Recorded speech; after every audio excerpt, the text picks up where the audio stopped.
저희 한국 IR협의회 기업 리서치 센터가 여러분들의 합리적인 투자를 위해서 저희가 항상 정성껏 리포트를 작성하고 있는데요. 이렇게 리포트 같이 보는 시간을 통해서 여러분들도 올바른 그런 분석들 가져가시면 좋을 것 같습니다. 자, 그럼 이번에는 이원재 팀장님 모셔서 이야기 들어보겠습니다. 안녕하세요. 네, 안녕하세요. 네. 오늘 가져오신 종목은 한국의 농슬라라고 불리는 대동입니다. 어떤 기업인지 먼저 들어볼까요? 네, 오늘은 국내 1위 농기계 업체인 대동을 지금 설명드리러 나와 있는데요. 네. 1947년도에 설립이 되었습니다. 그러니까 거의 해방 이후에 설립되었으니까 국내에서는 오래됐죠. 가장 장수 기업이다 이렇게 볼 수가 있겠는데, 네. 주로 이제 그 제품을 보면 우리가 어릴 때는 대동하면 경운기 같은 것만 생각했는데 그 비중은 지금 상당히 낮고요. 네. 채 5%가 되지 않고 주로 트랙터, 콤바인, 이항기, 경운기 이런 제품들을 생산하고 있습니다. 네. 트랙터는 과거에 보면 이제 소가 밭을 갈고 쟁기를 끌고 하잖아요. 네네. 그 역할을 이제 트랙터가 한다고 보면 될 것 같아요. 그래서 트랙터는 계절성이 없어요. 그러니까 농사를 시작하고 끝맺음 할 때까지, 추수할 때까지 거의 전 부분에 걸쳐서 이 트랙터가 사용되기 때문에 네. 이 동사의 매출 비중으로 보더라도 8, 90%가 트랙터입니다. 네. 그리고 이항기는 이제 모내기철에 모내기를 도와주는 그런 기계고요. 네. 콤바인 같은 경우에는 추수철에 탈곡을 하는 기계입니다. 그렇다 보니까 그렇게 매출 비중은 높지가 않은 편입니다. 그리고 전체 매출의 특징이 내수가 지금 30% 초반 네. 정도를 차지하고 있고요. 국내 시장이 아무래도 이제 작다 보니까, 그리고 저성장하다 보니까 업체들이 주로 이제 수출로 확대를 하고 있고, 수출 비중이 70%에 육박하고 있는 그런 상황입니다. 네. 그래서 좀 더 회사를 설명드리면, 연역을 좀 보면은, 6, 70년도에 이 트랙터라든가 콤바인이라든가 이항기를 국내 최초로 개발을 했습니다. 그러고 나서 본격적인 성장은 1990년도 이후인데요. 1993년도에 북미 시장에 진출을 했습니다. 네. 그래서 지금 현재는 북미 전 대륙에 걸쳐서 거의 500개 정도의 대리점을 가지고 있어요. 그래서 매년 대리점 수가 10% 정도대로 매년 증가를 하고 있고, 코로나 시기를 거치면서 미국에서 오히려 팬덤이 생겨날 만큼 상당히 동사의 트랙터가 지금 특히 중소형 규모의 그 50마력, 60마력 네. 그 이하의 그 중소형 트랙터에서 큰 인기를 끌고 있습니다. 그래서 최근의 성장은 지난해 이제 1조 원대를 넘었죠. 2021년부터 매출액이 1조 원대를 넘었는데 그 시기가 이제 코로나 시기잖아요. 네네. 대부분의 기업들이 이제 생산성이 떨어지고 가동률이 하락하면서 실적이 안 좋았는데 네. 동사의 경우는 오히려 북미 지역으로 수출이 급증하면서 오. 코로나 시기인 2019년도부터 22년까지 매출액 성장률이 30%가 연평균이 넘습니다. 네. 미국 지역으로. 네. 그러면서 이제 북미 지역이 외형 증가에 주 견인차 역할을 하고 있다. 이렇게 보시면 될 것 같습니다. 네. 그러니까 이렇게 미국 등 농기계 시장 전망이 굉장히 긍정적인 걸로 알고 있는데, 자, 그럼 산업 전망을 한번 짚어볼까요? 네, 그 농기계 글로벌 시장 규모는 전 세계적으로 한 200조 원 규모로 추정이 되고 있습니다. 네. 연평균 매년 5.7%씩 이렇게 성장을 하는데요. 네. 글로벌 주요 플레이어들을 보면은 우리가 다 들어본 그 존 존 디어라는 디어. 회사. 존 디어라는 회사는 농기계뿐만이 아니라 글로벌 기계 산업에서도 상당히 비중이 큰 회사거든요. 네. 예를 들면 우리가 알고 있는 캐터필러 같은 경우가 거의 시가총액이 200조 원에 육박하는데 이 존 디어 같은 경우에도 지금 165조 원에 달합니다. 네. 그래서 글로벌 탑2 기계업체라고 하면 캐터필러와 존 디어를 디어. 들 만큼 이게 농기계 존 디어 업체가 큰 업체다. 글로벌 농기계 시장을 선도하는 업체다. 이렇게 보시면 될 것 같고. 네. 두 번째 업체로는 영국의 이제 다국적 기업인 CNH가 있고요. CNH. 세 번째로는 일본의 쿠보타. 1위 기업인 쿠보다가 있고, 네. 그리고 미국의 에그코 이런 업체들이 4개사가 전 세계 시장의 40% 정도를 차지하고 있습니다. 네. 지난해 이 업체들의 실적을 보면 동사도 마찬가지지만 거의 대부분이 다 20%대 좋았어요. 이상의 그런 성장을 보였는데요. 네. 그 주요 원인을 보면 일단 인구는 계속 증가를 하고 있고요. 지금 현재 글로벌 인구가 한 80억 명 정도 됩니다. 네. 그리고 매년 7, 8천만 명씩 순증을 하고 있어요, 인구가. 그래서 지금 존 디어에서도 이제 전망을 하는 걸 보면 지금 현재는 80억 명이지만 25년 이후에는 인구가 100억 명이 된다는 거죠. 음. 근데 지금 현재 기후변화로 인해서 농작지는 계속 줄어들고 있고요. 맞아요. 농작지가 줄어들면서 노동력이 자연스럽게 줄어들죠. 줄어들죠. 그리고 인구는 노령화되고 있으면서 음. 결국 이 사태를 또 최근에 전쟁도 나고 하면서 글로벌 주요 식량 생산지들이 네. 위기에 처한 네, 상황이잖아요. 맞습니다. 각국의 식량 자금 문제가 지금 화두가 네, 되고 많이 있고 부족하죠. 예, 이 문제를 해결하기 위해서는 결국 농기계가 더 효율화돼야 되고 자율주행이 가능해져야 되고 더 많은 생산성을 보여야 된다고 네, 보는 네. 겁니다. 그런 측면에서 이제 농기계 수요가 증가하고 있고 음. 국내에서 이제 수출하는 그 농기계 증가하는 거는 이 코로나랑도 연관이 있는데요. 네네. 2020년 3월에 미국에서 이제 코로나가 전파되면서 2020년 2분기부터 주요 이제 그 미국의 전 지역에서 재택근무가 시작되었거든요. 네네. 하다 보니까 기존의 농사를 영위하지 않던 일반인들까지도 짓는 부업으로, 거군요. 취미로, 취미로. 취미로 맞아요.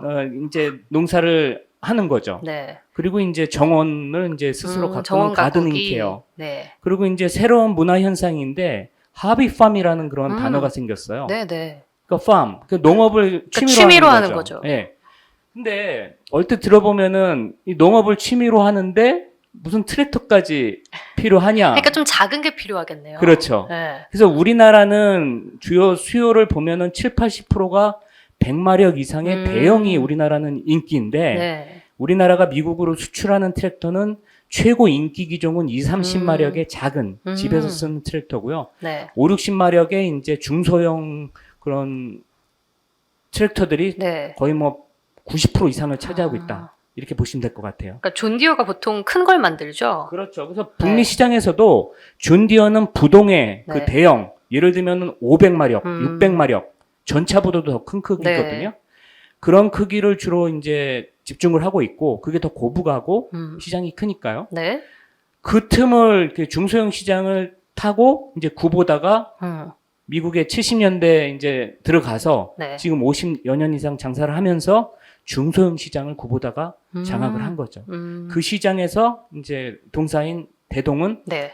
북미 탑3로 이제 성장을 한 것이고요. 네. 어쨌든 이런 식으로 북미 지역에서 이 하비팜 문화, 그리고 가드닝 케어 문화가 일반 그 농부가 아닌 그런 사람들에까지도 영향을 주면서 수요가 증가했다. 이렇게 보시면 될 것 같습니다. 네.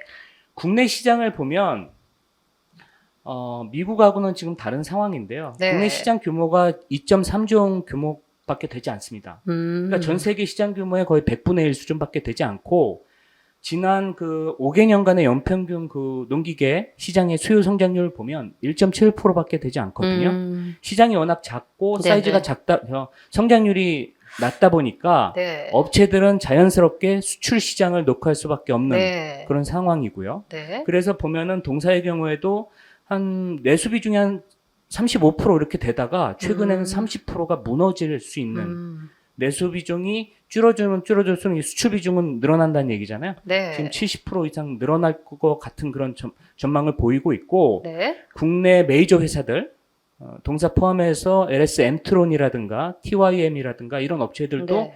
대부분 비슷한 내수 수출 비중을 보이고 있습니다. 네.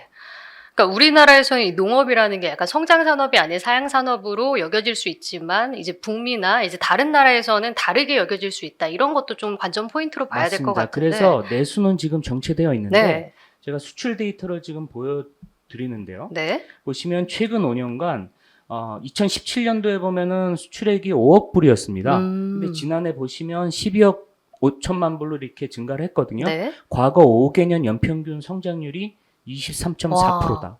결국은 내수 비중은 계속 쪼그라들고 있고 수출이 계속 70% 이상 네. 커지는데 이 시장이 이렇게 성장을 하다 보니까 전체적으로 동사의 매출액 CAGR도 보면 내수를 포함해서 볼 때도 네. 지난 5개년간 19% 이상 연평균으로 성장을 했다는 것이죠. 네네. 자, 그만큼 수출이 굉장히 많이 늘어났다는 걸 보여주는 건데, 자, 그럼 주요 투자 포인트를 뭐 앞서서도 저희가 중소형 트랙터 시장, 미국에서도 지금 탑3가 되었다라는 것까지 짚어주셨지만, 투자 포인트를 좀 더 자세하게 한번 들어볼까요? 네네. 미국에서 동사의 브랜드가 있습니다. 네네. 카이오티라는 브랜드가 카이오티. 있는데 이 브랜드가 지금 미국에서 엄청난 선풍적인 인기를 끌고 있어요. 네네. 그러니까 대리점이 한 코로나 이전에만 보더라도 400개 초반이었거든요. 근데 지금 현재 500개 정도 하고 있습니다. 매년 10%씩 제가 늘어난다고 말씀을 드렸는데 네.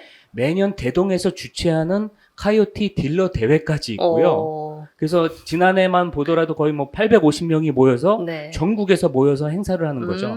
그래서 사업 전망을 공유하고 그 우수 딜러를 또 시상까지 하고 여러 가지 그런 그 패밀리십을 이제 가지고 있는 이런 행사를 지금 개최하고 있는 건데요. 네. 그 정도로 이제 보시면 유튜브에도 카이오티를 쳐보시면 엄청 네. 많은 유튜브 네. 영상이 있거든요. 네네. 그러니까 그 농부들이 그 그러니까 미국인들이? 그렇죠. 네. 외국인들이 카이오티를 사용하면서 자기들의 이제 그 영상을 쓰는 만들어서 법을 올리고, 알려주나요? 네네. 그런 영상도 있을 정도로 엄청 네. 인기가 많고요. 특히 코로나 시기를 겹치면서 글로벌 주요 기업들이 생산량을 많이 축소했습니다. 안 팔릴 걸로 예상을 한 거죠. 네. 근데 동사는 생산량을 축소하지 않았고 계속 그 미국으로 선적 시기를 조율하면서 대응했던 것이 지금 시장의 침투율이 높아졌다고 보는데 네. 미국 TV 광고도 있고요. 네. 그리고 미국의 그 야구 메이저리거라든가 미국 대학 풋볼 이런 데서 또 광고를 해요. 그러니까 되게 친숙한 브랜드로 그러네요. 지금 인지도가 높아지고 있다고 보시면 될 것 같고요. 네. 아까도 말씀을 드렸지만 존 디어는 미국 시장에서 대형 트랙터에만 집중을 하고 있다. 네. 예를 들어서 500마력, 600마력. 말이 600마리가 끄는 정말 엄청난 크기의 그렇게 그런 보면 되겠군요. 미국의 그런 대륙이 엄청 크다 보니까 작은 트랙터가 아니라 엄청 큰 트랙터라고 네. 보시면 될 것 같고요. 그런 거에 주목을 하고 있는 그 사이에 70년대 이제 구보다가 들어가서 미국 중소형 시장의 1위를 장악을 했고 우리나라가 이제 대동이 93년도부터 들어가서 지금 30년 이상 영업을 하면서 지금 북미 지역의 탑3로 네. 성장을 했다. 이렇게 보시면 될 것 같은데요. 네. 앞으로는 더 성장세가 계속 지속될 걸로 보는 이유는 대리점 수가 계속 늘어난다고 말씀드렸잖아요. 10%씩 매년 늘어나는 게 네. 그게 매출에 가고 그대로 연동이 됩니다. 또 하나는 지금은 중소형으로 얘네가 집중을 하고 있는데 네. 또 대형도 하나요? 대형이 그 비중이 커지고 있어요. 네. 100마력 이상의. 네. 100마력이라고 하더라도 미국에선 큰 건 아니거든요. 근데 지금 동사가 생산하는 140마력 정도의 그런 HY 시리즈라고 하는 완전 자율주행 트랙터가 지금 비중이 커지고 있습니다. 그렇게 보면은 미국의 수출 비중이 더 지금 확대될 만한 그런 요인이 있다 이렇게 보시면 될 것 같습니다. 네, 방금 뭐 자율주행도 말씀을 해주셨는데 이 자율주행 트랙터로 좀 진화하고 있다는 점도 저희가 좀 포인트를 짚어볼 수 있을 것 같아요. 네, 그 보통 농기계 산업 하면은 워낙 오래된 전통 산업이고 국내 시장에서도 사실 소외되어 있잖아요. 네. 지금 주가 밸류에이션도 보면 좀 이따 설명드리겠지만 상당히 저평가되어 있는 상황이고 네. 거래 대금도 많이 위축돼 있고 그런 상황이잖아요. 근데 사실상 미국 시장의 존 디어를 보면 그렇지가 않거든요. 존 디어는 지금 거의 산업혁명 시기에 네. 설립된 회사거든요. 네네. 지금 186년이나 되었습니다. 네. 그래서 14년만 지나면 200년이 돼가는 회사예요. 그런데 그 회사가 지금 19세기에 어떻게 보면 전통 사업자인데 네. 21세기인 지금 가장 하이테크를 선도하는 기업으로 그러니까요. 지금 이게 성장 산업이 됐다는 게 그렇죠. 굉장히 예를 들면 이미 GPS가 농기계에 사용된 네. 건 20년 전이에요. 존 디어는 이미 20년 전부터 GPS를 탑재했고 지금 존 디어가 하고 있는 이 자율주행 네. 우리가 자율주행하면 테슬라만 생각하는데 그쵸. 이미 21년도부터 이미 자율주행 그 트랙터를 그 라스베가스 CES에서 선보였어요. 네. 자율주행에 들어가는 기술, 카메라 센싱 기술이라든가 그 찍은 거를 또 GPU로 이제 연결하는 기술, 클라우드 컴퓨팅, IoT, 네. 사물 인터넷, 네. 딥러닝, 네. 그리고 AI, 다 하네요. 로봇, 네. 모든 기술이 다 농기계에 들어있기 때문에 어느 산업보다도 지금 4차 산업의 하이테크에 가까운 그러네요. 산업이기 때문에 네. 지금 테슬라의 주가를 보시면 430불 정도 하거든요. 역사상 가장 높은 시가총액에 지금 가 있다. 그 멀티플 좀 이따 설명드리겠지만 PBR로 거의 6배 수준에 있거든요. 엄청 우리가 그동안 국내 시장에서 네. 보는 전기차 밸류 네. 그 정도의 그럼요. 이제 이 농기계 업체가 가 있기 때문에 네. 그거에 비하면 상당히 지금 국내는 저평가되어 있네요. 여기. 인식이 네. 이 농기계에 대한 인식이 아직 리레이팅이 되지 않은 상황이라고 보여집니다. 네. 그래서 올해 그 라스베가스 CS에 저희 그 김영민 위원도 다녀오셨지만 네네.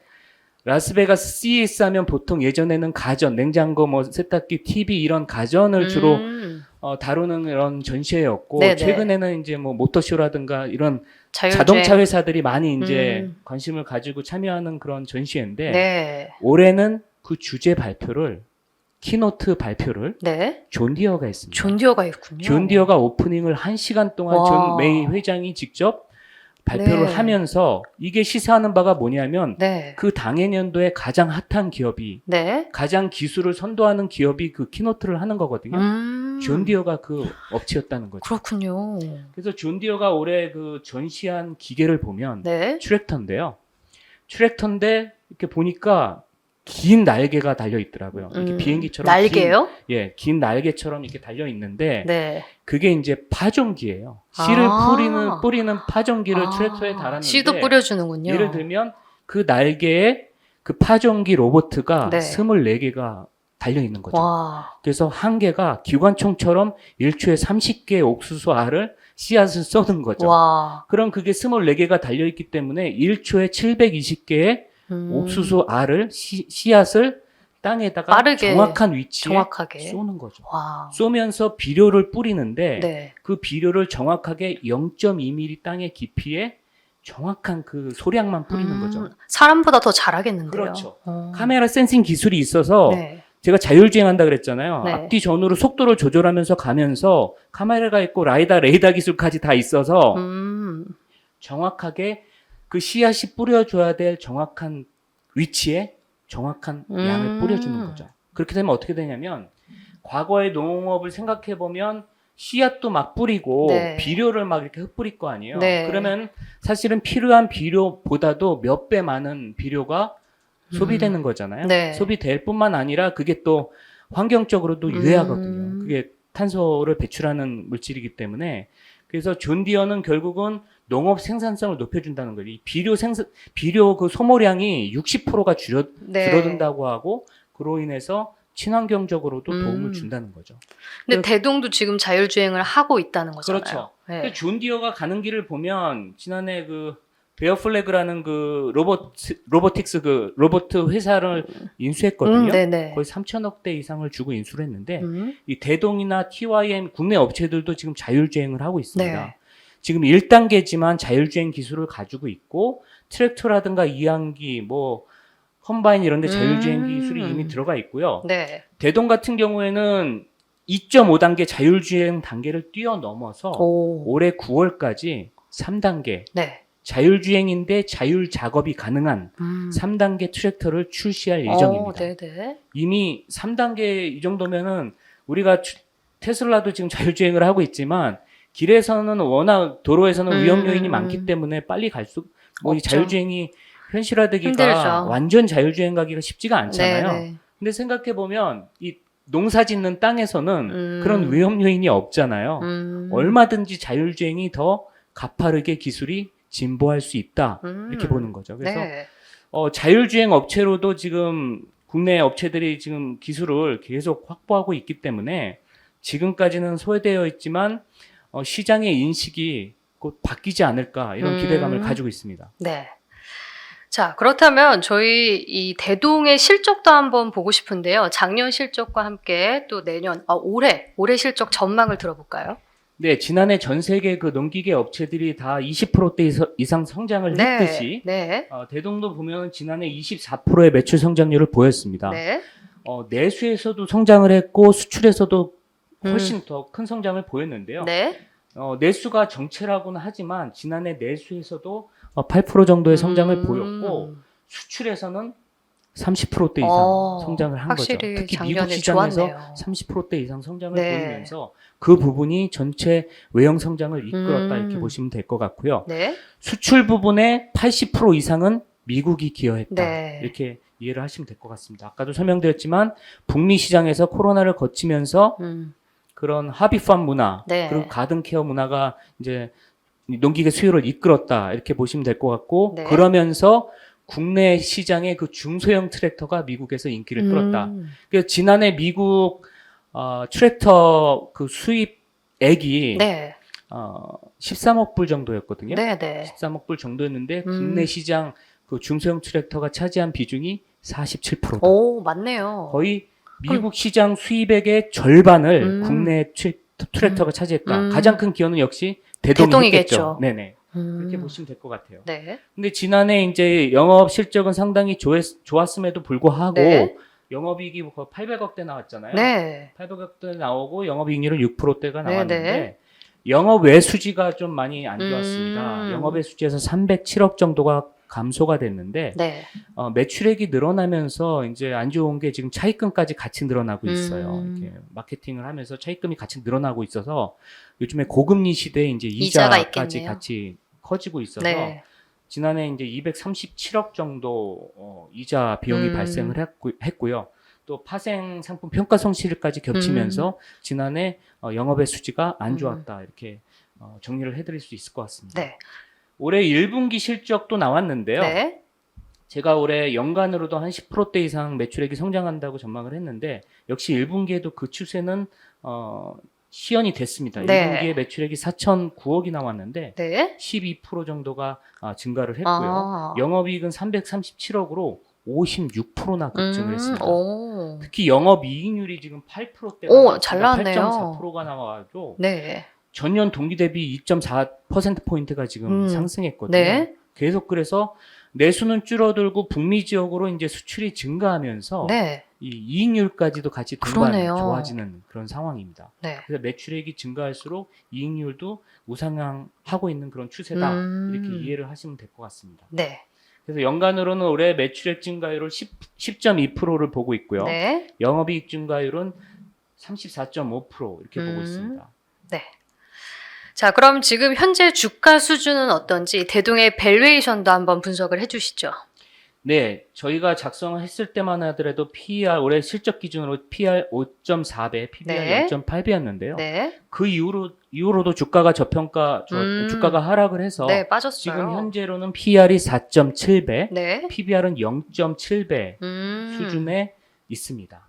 그래서 연초 대비 이게 지금 여기는 5% 하락했다고 되어 있는데 네. 지금 현재로는 연초 대비 16%나 주가가 하락해서 동기간 코스피는 19%가 상승을 그쵸. 했거든요. 네, 최근에 어떤 쏠림 현상이 있었기 그렇죠. 때문에. 특히 전기차라든가 네. 여러 가지 최근에 어제 같은 경우에는 초전도체 일 그렇죠. 좀 대동은 소외가 됐었던 많이 것 같아요. 됐었고 네. 그래서 코스피 대비 주가 수익성 퍼포먼스를 보면 35%포인트 수익률이 언더퍼폼했다 이렇게 보여지는데요. 네. 국내 업체들을 보면은 아까도 설명을 드렸지만 탑3가 있죠.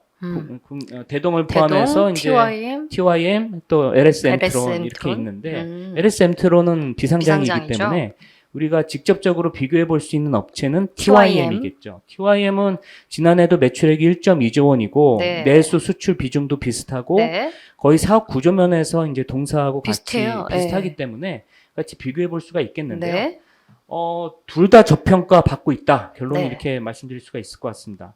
TYM도 지금 주가가 하락해서 0.7배 수준까지 PBR이 하락해 있고요. 네. 다만 PBR은 저희가 작성했을 때 3배 정도 수준이었는데 이거보다도 오히려 지금 조금 더 하락한 상황인 것 같아요. 그래서 TYM이 동사에 비해서 PER은 좀 더 저평가된 상황이고 PBR은 유사 수준이다. 0.7배 유사 수준이다. 그래서 코스피 대비로는 PBR은 거의 절반 수준, 한 30% 정도 이렇게 저평가된 상황이고 네. PR은 코스피가 한 15배 정도 되잖아요. 네네네. 그러니까 거의 3분의 1 수준밖에 안 되는 그러네요. 그런 수준이다. 이렇게 이해를 하시면 될 것 같고요. 네. 글로벌 업체랑도 비교를 해보면 상당히 갭이 큰데요. 그쵸. 특히 존디어랑 한번 아까도 비교를 말씀해 해보죠. 주셨죠. 존디어의 지난해 매출액이 68조 원입니다. 네. 근데 지금 제가 시가총액이 165조 원이라고 말씀드렸는데 거의 매출액의 2.5배 수준의 시가총액이 형성돼 있어요. 그러네요. 그렇죠. 네네. 구보다 같은 경우에는 지금 시가총액이 한 24조 원 정도 되거든요. 네네. 근데 매출액도 그 정도예요. 네. 그러니까 PSR로 보면 보면 거의 매출액 정도가 시가총액이 형성돼 있어요. 그러네요. 근데 이 대동 같은 경우에 보면은 매출액이 1조가 넘잖아요. 1.5조였고 올해 네. 제가 1.6조 넘어갈 네네. 걸로 보잖아요. 네. 근데 지금 근데 시가총액이 얼마죠? 2,500억 정도잖아요. 3천억이 안 되는군요, 네. 지금. 너무 차이가 크죠. 그러네요. 그리고 아까도 말씀드렸지만 존 디어 같은 경우에는 PBR도 6배 육박하는데 네. 여기는 0.7배니까 그러네요. 거의 뭐 7배, 8배 이렇게 밸류에이션이 차이가 난다. 존 디어는 미국 시장에서 하이테크 산업 중에서도 가장 뜨거운 지금 성장 산업으로 그렇죠. 주목을 받고 있는데 주목을 받고 있는데 대동이나 TYM 이런 네. 국내 농기업체는 비슷한데 그렇죠. 우리나라에서는 인정을 못 받고 그렇죠. 있네요. 네. 인정을 못 받고 있는 거죠. 네. 시장이 작고 아무래도 이제 좀 편견이 있는 거죠. 시장이 작고 농기계 산업은 사양 산업이다. 근데 그리고 아닌데 말이죠. 그렇죠. 내수는 성장하지 않는다. 네. 이런 편견이 아직도 있는 거죠. 근데 지금까지 제가 말씀드렸지만 내수는 계속 비중이 줄어들면서 수출은 계속 고성장세에 있고 그게 매년 뭐 20% 정도씩 계속 성장한다고 하면 네. 이 산업은 사실은 고PR을 받아야 되는 고성장하는 산업이잖아요. 네. 그러니까 저평가가 해소돼야 되는 게 그 정도가 아니라 오히려 프리미엄을 받아야 되는 되죠. 그런 산업으로도 인식이 될 수가 있다는 거죠. 네. 계속 그래서 글로벌 시장에서 존 디어가 인기가 커지는 만큼 국내 시장에서도 결국은 언젠가는 네. 주목을 받지 않을까 네. 이런 기대감을 가지고 있습니다. 뭐 개인적으로는 오히려 이럴 때가 기회가 아닐까라는 생각도 드는데. 그렇죠. 그럼 마지막으로 저희가 투자에 참고할 만한 리스크 요인이 있을까요? 네, 아까 그 실적 부분에서도 말씀을 드렸는데 네네. 계속 그 매출액이 증가하고 있지만 이와 비례해서 지금 차입금이 증가하는 게 문제입니다. 거의 순차입금이 지금 장단기 포함해서 올해 1분기 말로 거의 5천억대 후반이거든요. 네네. 5천억대 후반이다 보니까 지금 이자율을 감안했을 때 거의 300억 가까운 300억 이상의 그럼 이자 비용이 지금 발생하게 돼 있어요. 그러다 보니까 올해 영업이익이 뭐 1,100억대를 넘을 걸로 보는데 단기 순이익을 보면 그 뭐 절반 이하잖아요. 그러니까 영업의 수지에서 그만큼 이자 비용이라든가 또 올해 또 발생할지 모르는 그런 여러 가지 비용들이 있잖아요. 그런 걸 감안했을 때는 영업의 수지 훼손이 큰 거죠. 그래서 지난해 말에 부채 비율이 263%까지 올라갔었고 올해 1분기에는 지금 보니까 285%까지 또 추가로 또 부채 비율이 상승을 했더라고요. 네. 이런 부분은 지금은 실적이 좋으니까 뭐 감내할 수 있지만 만약에 실적이 북미 지역의 수출이 꺾인다든가 실적이 안 좋을 때는 훨씬 더 큰 타격으로 올 수가 있겠죠. 네. 그 두 번째 리스크 요인은 네.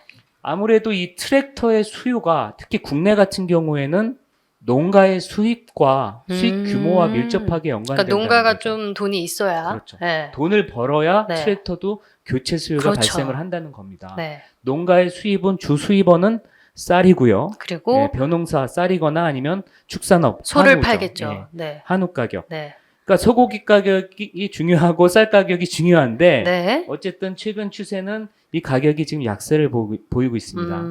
쌀 가격이 제일 높았을 때가 2년 전에 21년도에 거의 뭐 20kg 작은 20kg 많이 비쌌던 기억이 나요. 6만 원이 넘었는데 네. 지금 4만 원이 깨진 그런 상황이거든요. 네네. 한 30% 정도 쌀 가격이 싸졌네요. 싸졌고 한우 가격도 좀 내려가고 하면서 결국 농가의 수입이 줄어드는 거 아니냐. 이런 상황에서는 그 구매 그 수요가 트랙터를 잘 안 바꿀 수 있다는 거죠. 그래서 내수는 지금 꺾이는 그런 현상이 지금 1분기에만 보더라도 나타나고 있고요. 이 수출하고는 별개로 내수 시장에서는 그런 영향이 있다. 이렇게 말씀을 드릴 수 있을 것 같습니다. 네.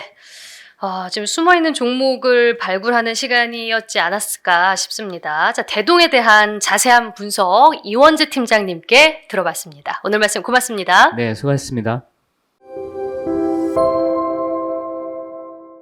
네, 이어서 다음 종목도 바로 만나보겠습니다. 이세롬 애널리스트 함께하겠습니다. 안녕하세요. 안녕하세요. 네, 오늘 가져오신 종목이 신흥 SEC입니다. 2차전지 관련주죠. 어떤 기업인지 대략적인 소개부터 해주실까요?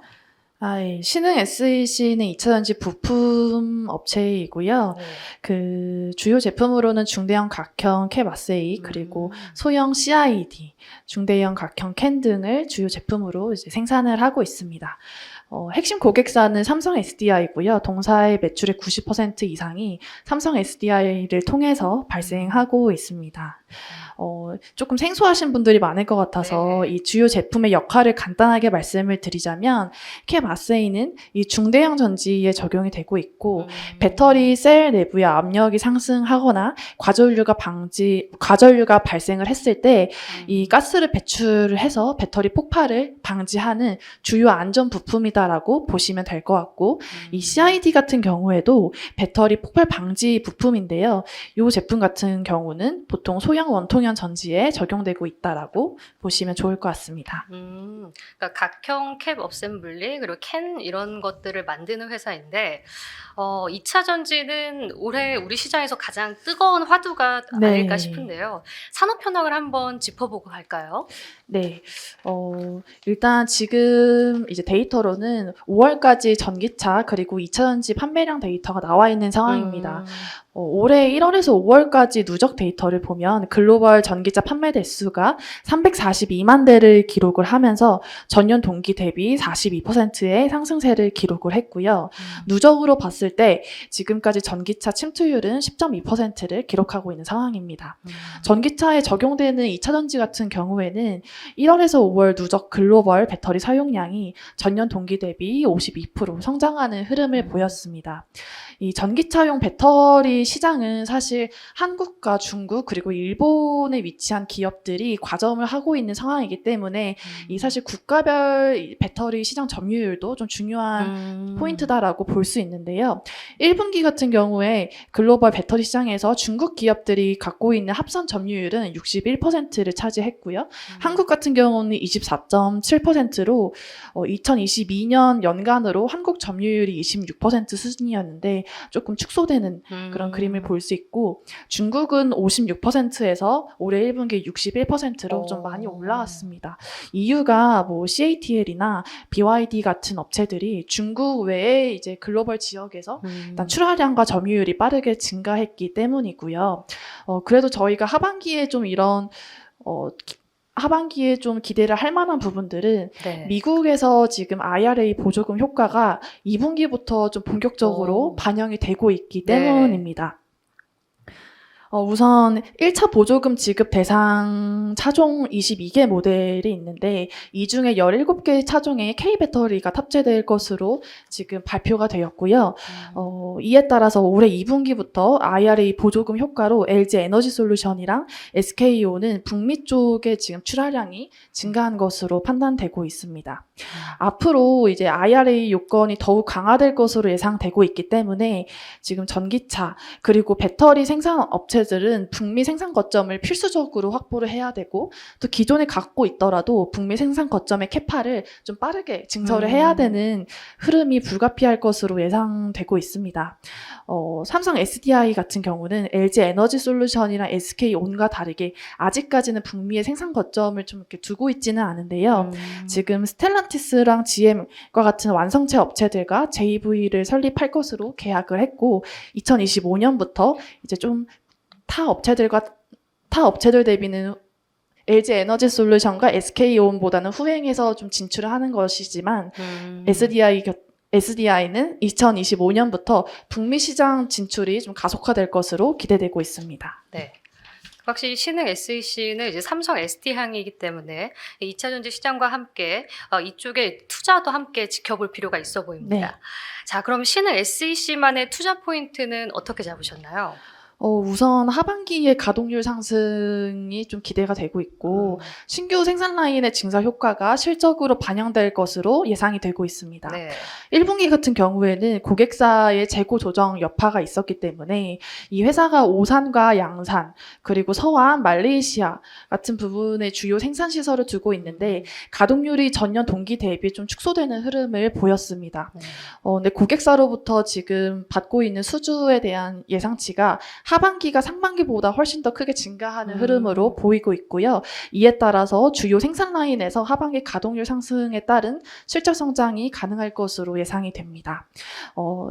기존 생산 라인에서 가동률 상승 효과뿐만이 아니라 지금 신규 증설 공장이 가동이 되기 시작하면서 네. 또 추가적인 성장 동력이 더해질 것으로 예상이 되는데요.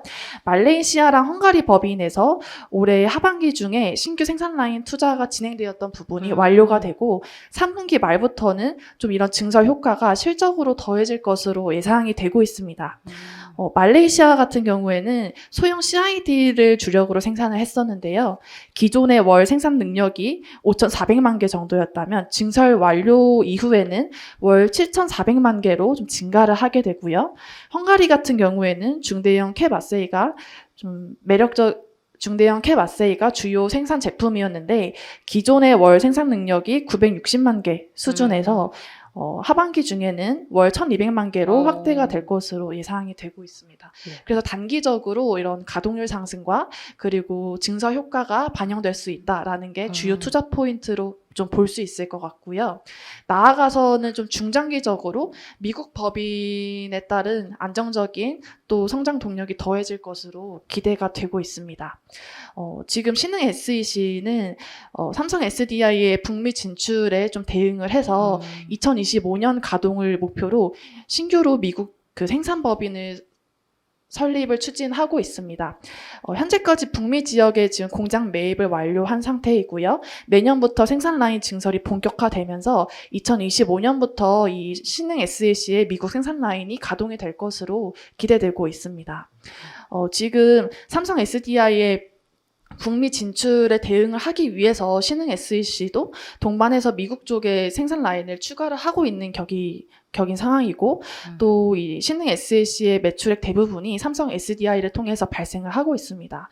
또 삼성 SDI 안에서 캡 아세이와 CID의 점유율 80% 이상을 갖고 있기 때문에 삼성 SDI의 북미 신규 생산 법인이 가동이 된다면 자연스럽게 그 핵심적인 점유율을 갖고 있는 신흥 SEC의 수혜가 동반될 수 있다라고 기대해 볼 만합니다. 네. 근데 일단 단기적으로도 이제 가동률이 증가하고 증설 효과가 있기 때문에 올해 하반기부터는 확실히 좀 실적이 개선되지 않을까라는 생각이 드는데 좀 실적은 어떻게 보셨나요?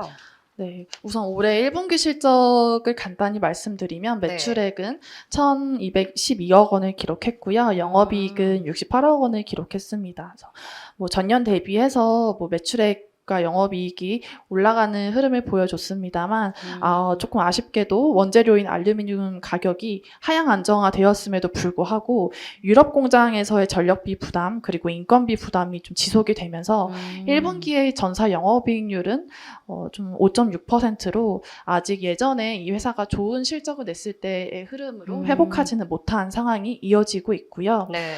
올해 연간으로 매출액은 전년 대비 16% 증가한 5,541억 원, 영업이익은 전년 대비 37% 이상 증가한 427억 원을 좀 기대를 합니다. 올해 실적의 포인트는 상저하고 흐름이다. 그래서 상반기보다 하반기가 조금 더 강한 실적 흐름을 보여줄 수 있을 것이다라고 기대를 하고 있고요. 매출액 증가랑 더불어서 하반기에 영업이익률도 동반해서 좀 반등하는 흐름을 보일 것으로 예상합니다. 올해 연간으로 영업이익률은 7.7%를 기록할 것으로 전망을 하고요. 이 하반기에 이익률 개선세가 동반되는 이유는 제가 앞서서 말레이시아랑 헝가리 쪽에 신규 생산 라인 공장이 지금 증설이 되고 있었다고 말씀드렸는데 네. 이거에 따른 비용이 상반기에는 정말 비용으로만 반영이 됐었다면 하반기에는 일부 가동이 되면서 좀 고정비 효율화가 가능할 것으로 기대가 되고 있기 때문입니다. 네. 그런데 2차 전지 시장이 올해 굉장히 뜨거웠던 거에 비해서 주가가 이 신흥 SEC는 그렇게 잘 가진 않았던 것 같은데 네. 밸류에이션 좀 어떻게 보실까요? 올해 우선 그 추정치 기준으로 봤을 때는 PER 한 14배 정도에서 거래가 되고 있습니다. 네. 그 회사의 주가 흐름을 보시면 올해 연초에 이 PER 밸류에이션 밴드를 보면 10배 초반에서 딱 10배 중반 네, 밴드 안에서의 주가 변동성이 그냥 진행되는 흐름을 보여왔고 네. 의미 있는 기업 가치의 그런 흐름을 보여주지는 못했습니다. 네. 이렇게 좀 다른 업종 대비해서 좀 기업 가치 우상향을 좀 보여주지 못했던 요인은 수익성 때문인데요. 수익성 부진에 따른 우려가 회사의 주가의 발목을 계속 잡아왔습니다. 2021년 상반기까지 영업이익률이 이 회사가 하이싱글에서 10% 초반 수준을 계속 구가를 해왔습니다. 그래서 이때 당시에는 차트를 보시면은 뭐 밸류에이션이 30배까지도 상승했던 것을 확인을 할 수 있습니다. 네. 그런데 22년도 연초부터 지금 수익성이 좀 빠르게 축소가 되면서 지금은 뭐 미드 싱글에서 하이 싱글 수준을 구가를 하고 있기 때문에 업종과 업황의 흐름이 좋아도 네. 이제 시장에서는 이 회사의 좀 밸류에이션을 조금 하향해서 좀 거래하는 모습이 보여지고 있었고요. 네. 그래도 올해 하반기부터는 본격적으로 외형 성장세랑 동반해서 음. 수익성 개선세를 좀 보일 것으로 기대가 되고 있고, 이렇게 실적이 좀 수익성이 개선되는 흐름을 보여준다면 이 회사가 갖고 있는 뭐 중장기 성장 동력인 뭐 미국 생산법인 추진이라던가 그리고 4680 쪽 이제 부품 개발에 대한 뭐 기술력들이 돋보일 수 있다고 판단을 하기 때문에 지금 저희는 그래도 추세적으로 기업 가치가 올라갈 수 있다고 판단하고 있습니다. 네. 그럼 마지막으로 신흥 SEC의 리스크 요인도 들어볼까요? 가장 큰 리스크 요인은 우선 고객사가 한 군데 삼성 SDI 향으로만 좀 치우쳐 있다는 점입니다. 삼성 SDI 향으로 매출의 90% 이상이 발생하고 네, 있기 네. 때문에 사실 SDI의 수주 지연이나 뭐 이런 요건에 따라서 이 회사의 실적 변동성은 다른 업체들보다는 커질 수밖에 없다라는 점이고요. 그리고 지속적으로 말씀드리고 있는 수익성 부분인데요.